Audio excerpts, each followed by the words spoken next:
man. Okay. So picture this.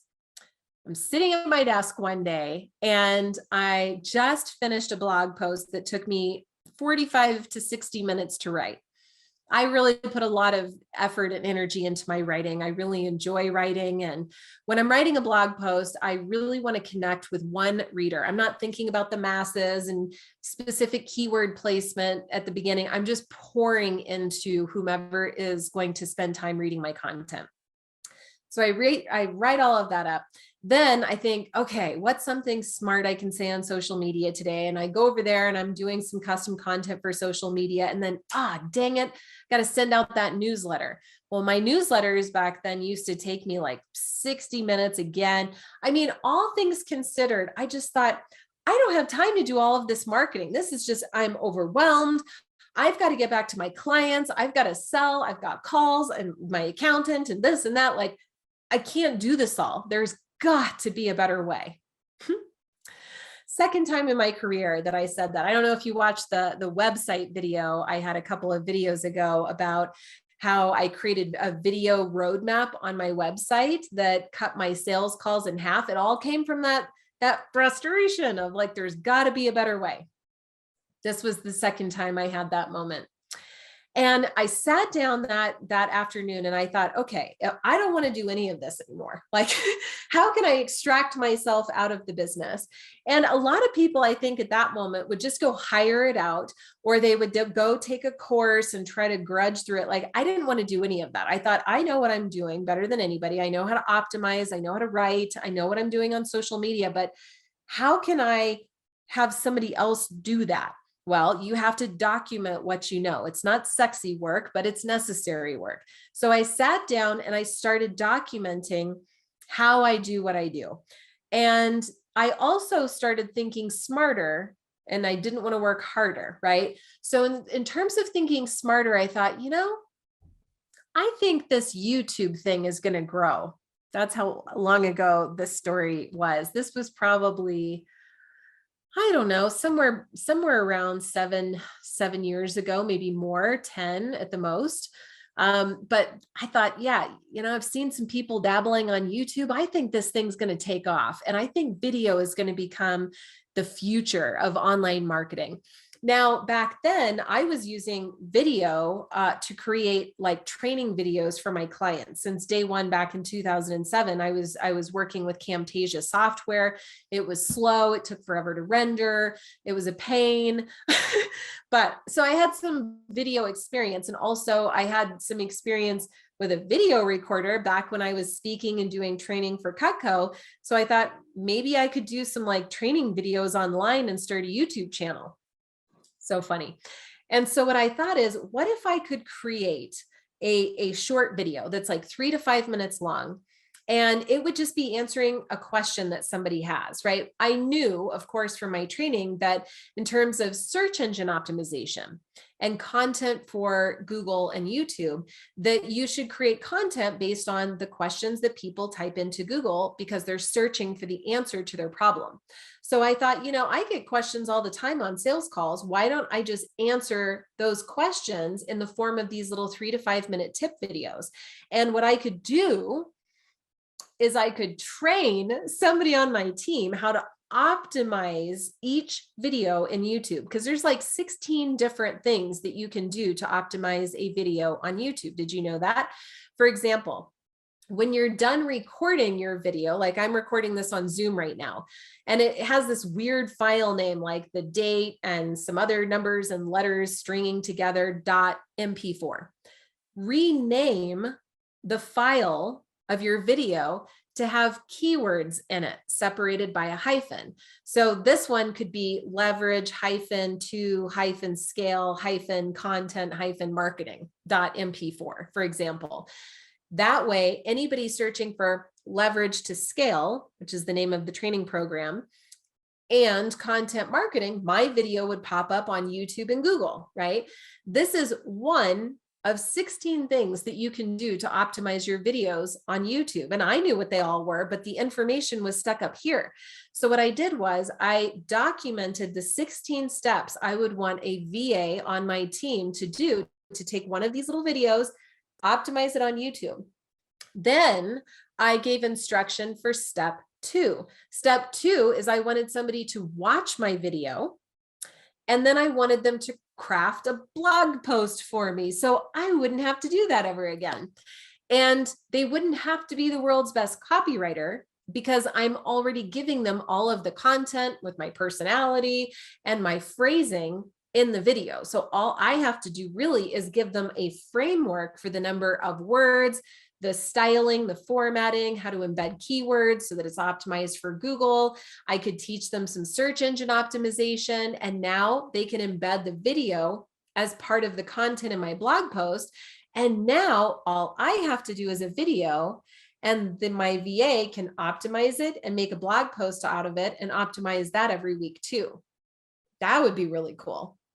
What if then I could take it one step further? Step 3, repurpose that blog post and send it as an email to my email list. So I would not have to do a newsletter every single week, custom, taking me 60 to 90 minutes. No, that video has extremely valuable content in it. So why don't I just send the video and blog post out as an email, inviting people back to the website where they get to see all of the other things that I do and remember, oh, wow, Amber does websites. I need a website right now. And they could go through my customer journey on my website, book a discovery call with me, and now I would have a new client, right? Then there was just one more step that I was like, at the time, I just need this person to do my social media because I can't keep doing this on top of growing the business. So then I documented how somebody could do my social media for me. Now there are really 4 kind of layers. So think about a layered cake for a moment.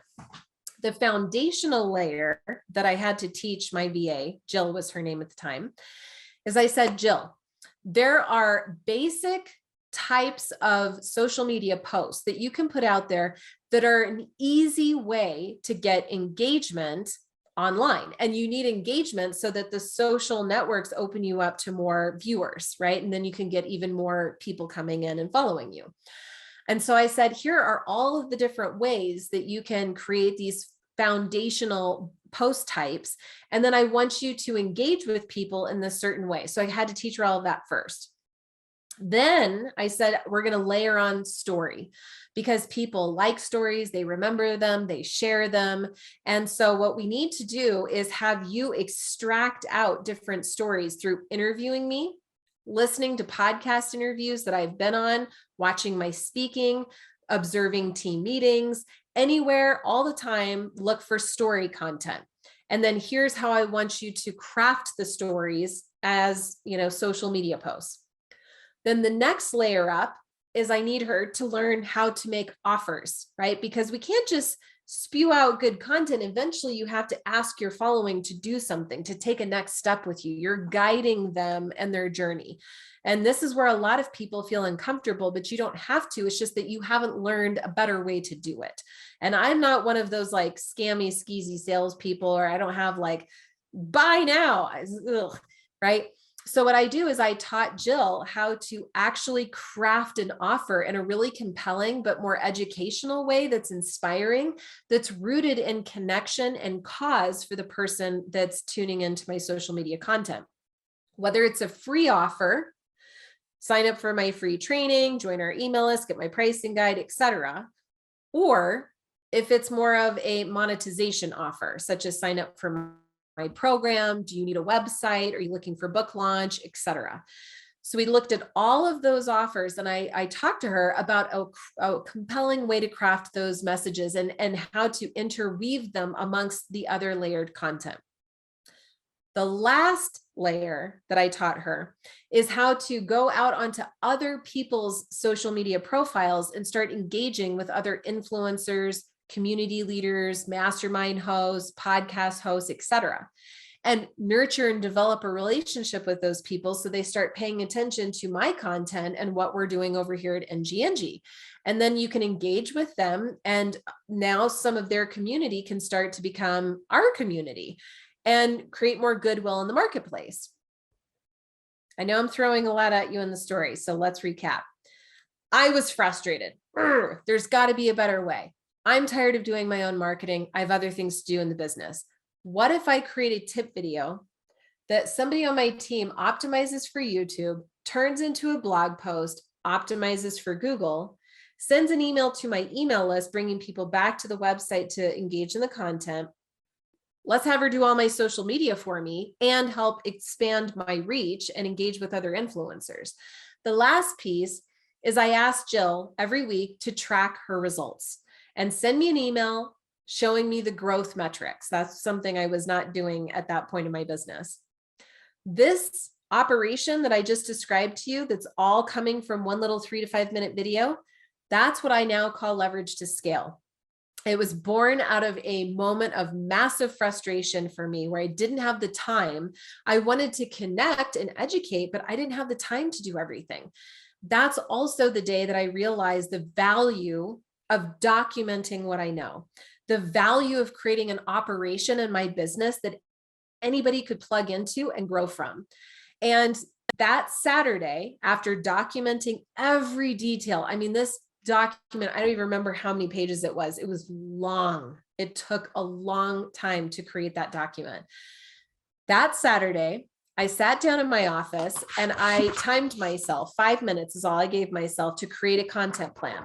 It looks like this. I just freshly did one this morning because I'm about to create a new batch of tip videos. And basically there's another video on my YouTube channel about how to create this, but it kind of goes through the categories that I talk about most commonly and a list of topics that I could do these like little videos on. I sat down, looked at the list here. What's an easy one I could create a quick little tip video from? Stock imagery. Perfect. Hit the record button. Hi, Amber Vilhauer here. And on today's fast track video, I'm going to talk to you about stock imagery. Here's the middle content of whatever I want to educate you on.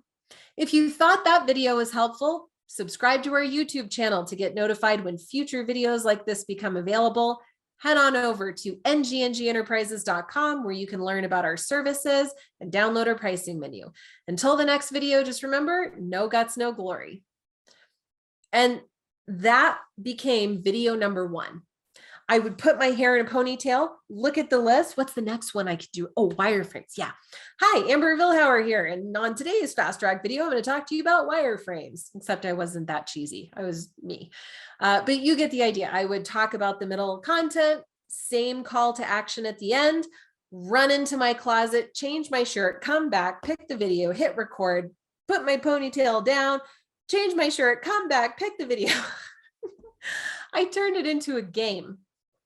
4 hours. It was like 3 or 4 hours later, I had recorded over 20 of these little videos. Took them in a batch, handed them to Jill, gave her that really long document. And I said, see you in 20 weeks. Bye.